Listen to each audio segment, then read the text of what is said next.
How to fix you do not have sufficient rights to perform this operation error in Windows. In this video I will show you few solution to fix the problem.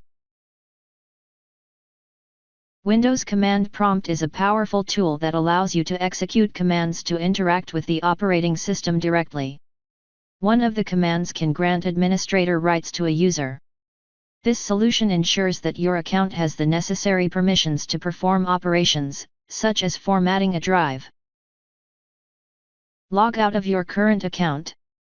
Log into the administrator account that now appears on the welcome screen.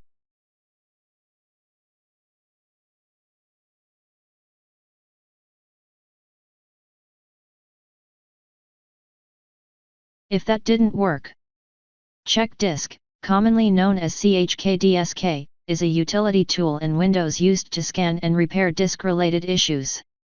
It can help address problems like bad sectors, file system errors, or other disk-related anomalies that could prevent formatting.